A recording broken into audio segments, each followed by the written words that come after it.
Ya resolvimos el problema del abasto de los medicamentos. Ya puedo informar que tenemos medicamentos adquiridos para este año y para el 2024, que era un problema complejo y además con muchos intereses, muy afectado por la corrupción. Eso ya lo hemos resuelto. Se están mejorando centros de salud, unidades médicas rurales, hospitales. Se está invirtiendo en mejorar toda la infraestructura de salud.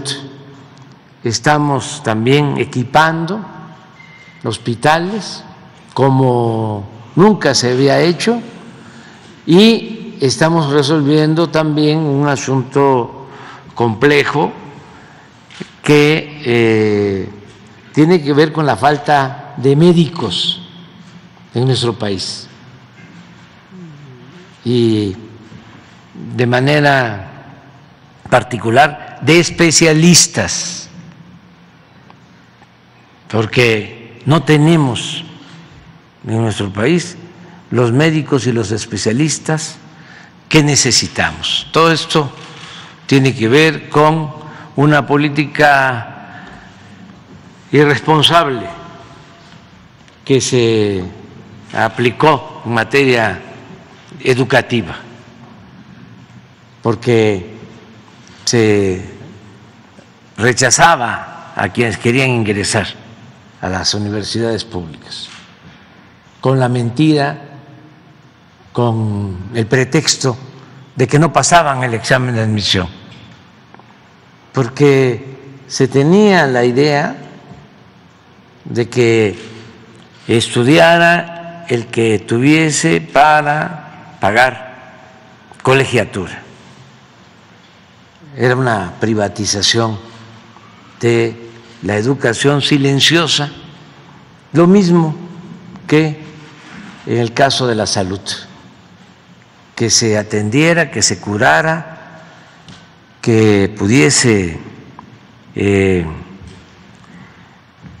salvarse ante una enfermedad, el que tuviese para ir a un consultorio privado, a un hospital privado, como si la educación y la salud fuesen privilegios y no derechos. Entonces, ese error garrafal, y en política suele suceder que los errores son como crímenes, de cerrar las puertas a los que querían estudiar y rechazar a los jóvenes, nos dejó sin médicos y sin especialistas.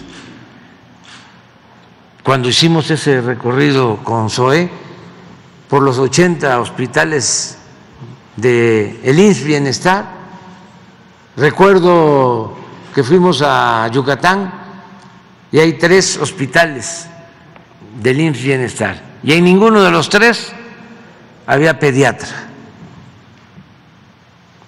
Y estamos lanzando convocatorias para la contratación de médicos y de especialistas y se quedan vacías las plazas, continúan vacías.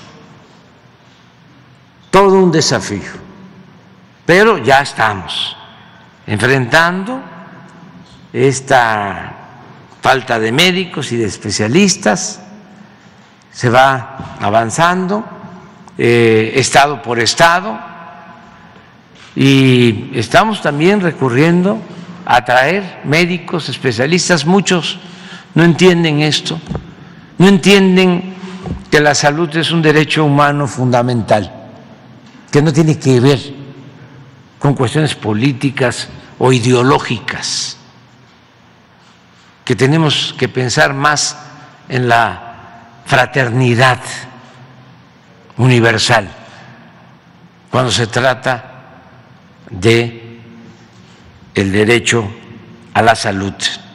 Entonces, ya vamos avanzando, también se amplió el ingreso para estudiantes de medicina, se están creando escuelas de medicina como nunca y se amplió considerablemente, pues al doble, el número de becarios para que quien termine la licenciatura en medicina pueda hacer una especialidad. Y ya vamos a tener más especialistas y así vamos a ir resolviendo el déficit de médicos. Y tenemos el compromiso de hacerlo pronto. Y todo esto con el apoyo, la experiencia de los trabajadores de la salud, del Seguro Social. Y vamos todos avanzando. Y desde luego no podemos abandonar lo que es el servicio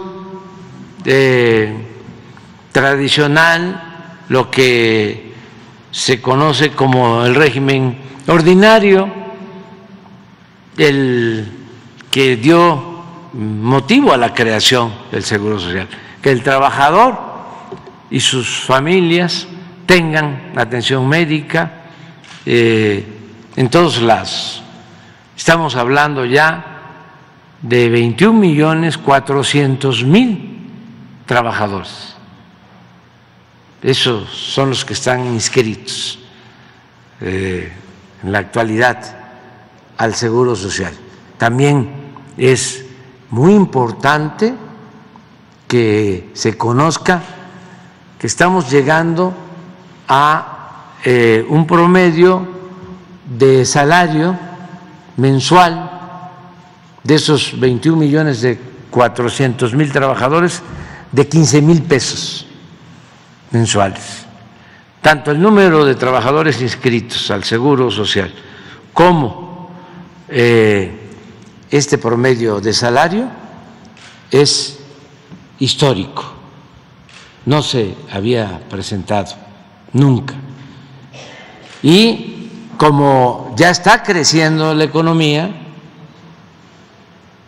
porque México tiene una situación privilegiada por lo que significa el mercado de América del Norte y es de los países más atractivos para la inversión en el mundo. Tenemos también récord en inversión extranjera, está llegando mucha inversión extranjera, se están abriendo muchas plantas, muchas industrias. En unos días más vamos a ir a San Luis Potosí a inaugurar una nueva planta automotriz para carros eléctricos, y todo esto significa más demanda de servicios de salud en el Seguro Social. Significa seguir ampliando la infraestructura de salud, como se está haciendo, rehabilitando hospitales, construyendo hospitales nuevos, ampliando los turnos para que no se tarden en ser atendidos los familiares de los trabajadores, que se vaya mejorando cada vez más el servicio de salud en el Seguro Social. A mí me da muchísimo gusto, la verdad, estar con ustedes. No hemos tenido ningún problema ni con el sector obrero ni con el sector empresarial. Tenemos muy buenas relaciones y así va a seguir siendo siempre. Y la verdad, yo deseo que esta institución, suceda lo que suceda, pase lo que pase, sea como la fortaleza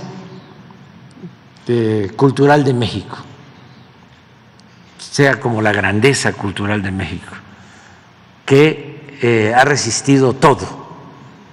¿Por qué los mexicanos hemos enfrentado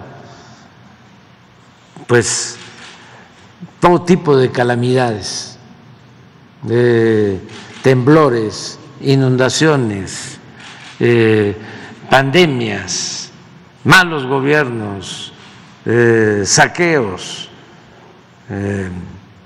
muchos males? ¿Por qué resistimos y siempre renacemos? Por nuestra fortaleza cultural.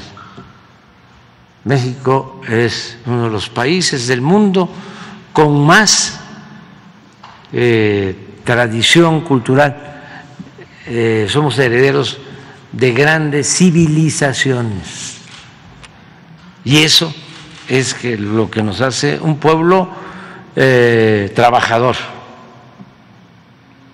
Es el pueblo de México uno de los pueblos más trabajadores del mundo, y quien lo dude, que nada más constate cuánto nos están enviando nuestros trabajadores migrantes que se fueron por necesidad a buscarse la vida a Estados Unidos.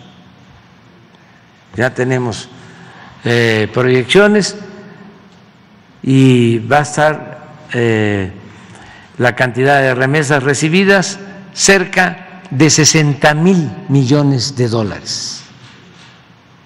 Es lo que nos envían nuestros paisanos, lo que envían nuestros paisanos a sus familiares, 60,000 millones de dólares al año. Es la principal fuente de ingresos de nuestro país. Si el pueblo de México fuese un pueblo flojo, un pueblo indolente, no saldría adelante en ninguna parte. De todos los migrantes que van a buscarse la vida a Estados Unidos, a Canadá, los más buscados, seleccionados, escogidos, son los trabajadores mexicanos.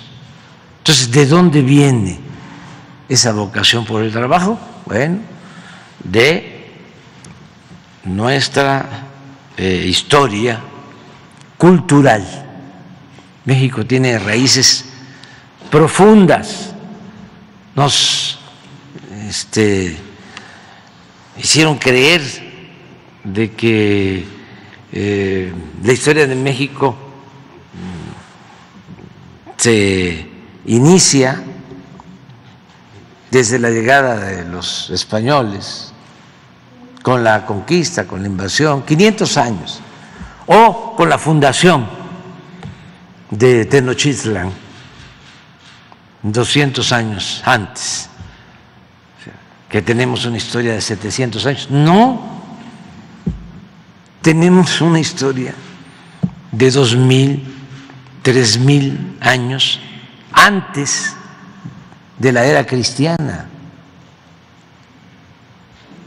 Cuando envié mi mensaje de Año Nuevo en Palenque, tenía yo detrás el templo de las inscripciones. Ahí los mayas hicieron una tumba para un dirigente, para un personaje, para Pacal, y luego de hacer la tumba construyeron, edificaron una gran pirámide.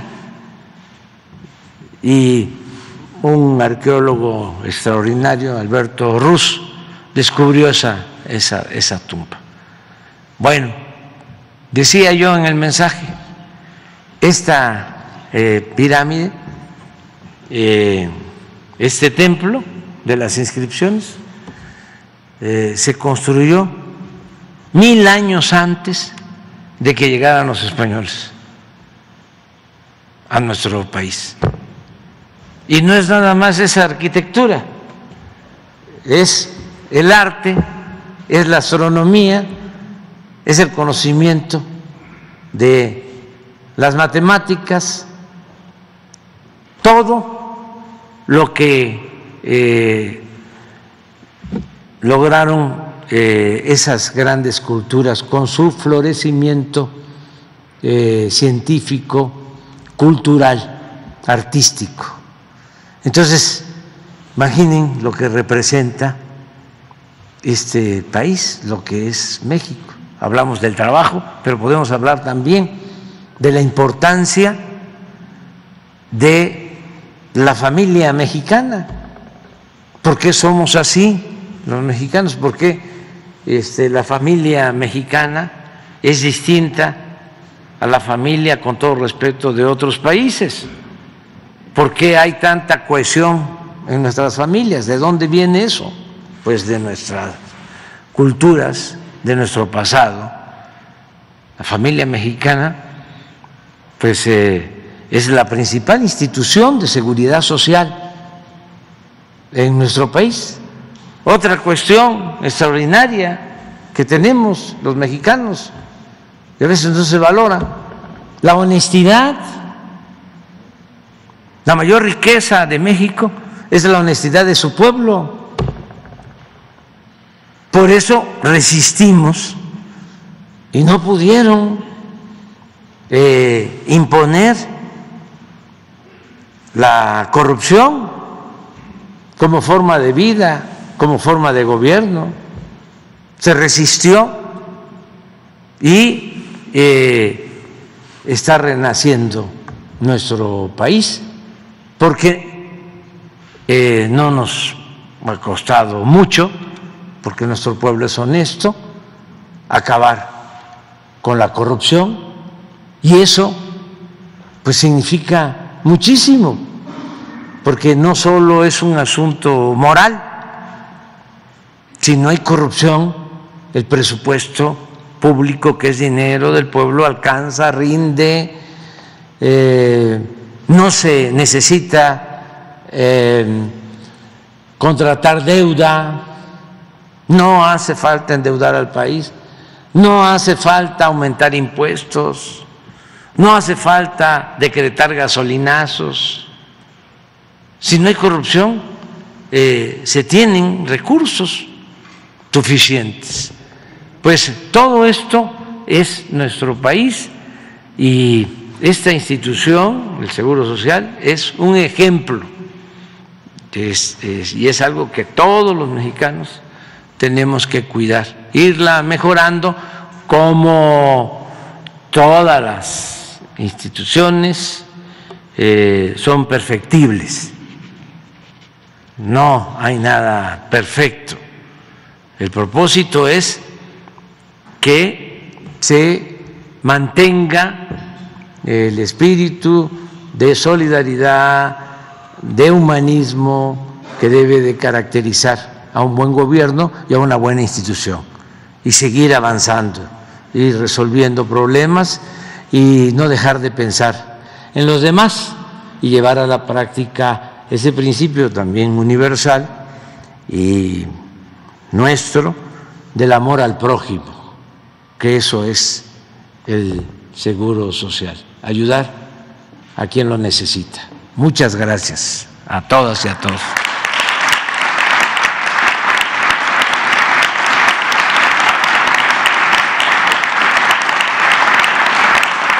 De esta manera concluye la conmemoración del 80 aniversario del Instituto Mexicano del Seguro Social. Continuamos con la conferencia de prensa.